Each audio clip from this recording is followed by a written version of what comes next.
فرشتے اللہ تعالیٰ محمد علی سجن صاحب کی خبر پہ اربوں کروڑوں رحمت نازل فرمائے. آمین. کیا لکھتے ہیں؟ دشت کربلا میں جو ہے تنہا کھڑا ہوا کل انبیاء کا ہو جیسے حساسا کھڑا ہوا. کل انبیاء کا ہو جیسے حساسا کھڑا ہوا. کھیرے میں جان نثاروں کے یوں تھے کھڑے حسین. کھیرے میں جان نثاروں کے یوں تھے کھڑے حسین جیسا کہ حاجیوں میں ہو کعبہ کھڑا ہوا. جیسا کہ حاجیوں میں ہو کعبہ کھڑا ہوا. تو جناب صاحبزادہ پیر محمد وقاص طیب صاحب، میں آپ سے گزارش کروں گا کہ کوئی ایک واقعہ جو بھی آپ مناسب سمجھیں حضرت امام علی مقام کی بارگاہ میں پیش کریں، آپ کی شان میں، آپ کی محبت میں پیش کریں. علامہ صاحب، مجھے ایک بات یاد آ رہی ہے. جی جی بسم اللہ فرمائیں. کہ کچھ لوگوں کی اگر یہ غلط فہمی ہے یا ان کے ذہن میں یہ بات آ جاتی ہے یا کوئی ایسا جو یزیدی کوئی سوچ لیتا ہے جی جی کہ جی امام حسین پاک اس وقت کسی کو نہ بچا سکے یا کوئی ایسی بات اس کے ذہن میں آتی ہے، یہ کہ یہ تو خدا کی قسم امام حسین پاک رضی اللہ تعالیٰ عنہ آپ تو اللہ کی رضا پہ تھے، بے شک، ورنہ آپ کچھ بھی کہہ دیتے. مثال کے طور پہ آپ ایک جان کے بارے میں بھی کہہ دیتے، علی اصغر شہزادے کے بارے میں کہہ دیتے اللہ کریم اس کو زندگی عطا فرما دے، خدا کی قسم اللہ کریم میرا یہ ایمان ہے ضرور آپ کے شہزادے کو زندگی عطا فرما دے. بے شک بے شک. مجھے ایک واقعہ علامہ دین محمد چشتی صاحب نے لکھا ہے بڑا پیارا. وہ لکھتے ہیں کہ ایک دفعہ سرکار دو عالم صلی اللہ تعالی علیہ وسلم آپ تشریف فرما تھے کہ ایک عرابی آیا. اس عرابی کے ایک ہرنی کا ایک بچہ لے کے آیا اور وہ سرکار دو عالم صلی اللہ تعالی علیہ وسلم کی بارگاہ میں پیش کر دیا.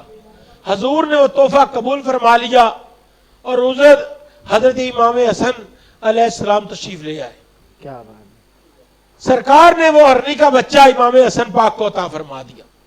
امام حسن پاک رضی اللہ تعالیٰ عنہ آپ اس بچے سے کھیلتے رہے، کھیلتے کھیلتے اس بچے کو، ہرنی کے بچے کو گھر لے گئے. گھر جا کے اس بچے سے کھیل رہے تھے، ادھر پھر تشریف لاتے ہیں گھر میں حضرت امام حسین پاک علیہ السلام.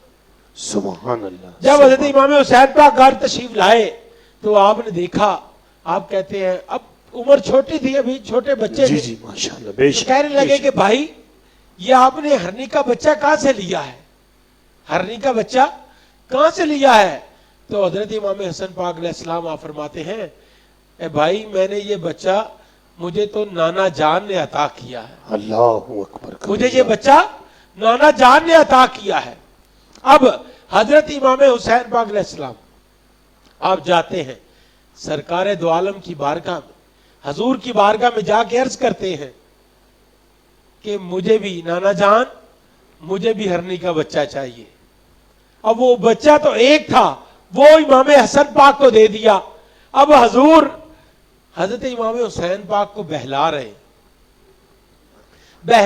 ہیں اتنے میں کہ امام حسین پاک شاید کچھ ہی دیر میں رو پڑتے. ان کے رونے سے قبل ایک ہرنی ایک بچہ لے کے حضور کی بارگاہ میں حاضر. اللہ اکبر کبیرہ. اللہ. ایک ہرنی اپنا بچہ لے کے حضور کی بارگاہ میں حاضر ہوتی ہے اور وہ ہرنی کہتی ہے کہ مجھے اللہ تعالیٰ نے دو بچے عطا کیے تھے. ایک بچہ شکاری لے گیا.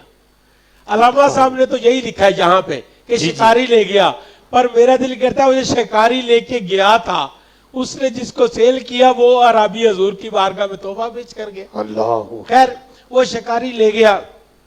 دوسرے بچے کو میں دودھ پلا رہی تھی کہ مجھے غیب ہاتف سے آواز آئی. غیب سے آواز آئی کہ اس بچے کو فوری ابھی قبل اس سے کہ امام حسین پاک رونے لگ پڑے اس سے پہلے پہلے حضور کی بارگاہ میں پہنچا کے امام حسین پاک کی بارگاہ میں پہنچا. ماشاءاللہ ماشاءاللہ. اب آپ اندازہ لگائیں علامہ صاحب کہ رب کریم کو امام حسین پاک کا رونا کہ وہ امام حسین پاک روئے نا, اس ہرنی کو حکم دیا کہ بچہ لے کے تم حضور کی بارگاہ میں پہنچ جاؤ. تو وہ بتائیں کہ وہ رب اگر حسین کربلا کی تقدیر کو جیسے بدلنا چاہتا تو کیا وہ رب تقدیر نہ بدلتا؟ یقیناً رب تقدیر بدل دیتا. امام حسین پاک جیسا چاہتے ویسے کر دیتا, لیکن امام حسین پاک نے کہا جیسے رب نے چاہا ہے اس پر عمل کرنا ہے. سبحان اللہ, ماشاءاللہ ماشاءاللہ, کیا بات ہے. تو ہم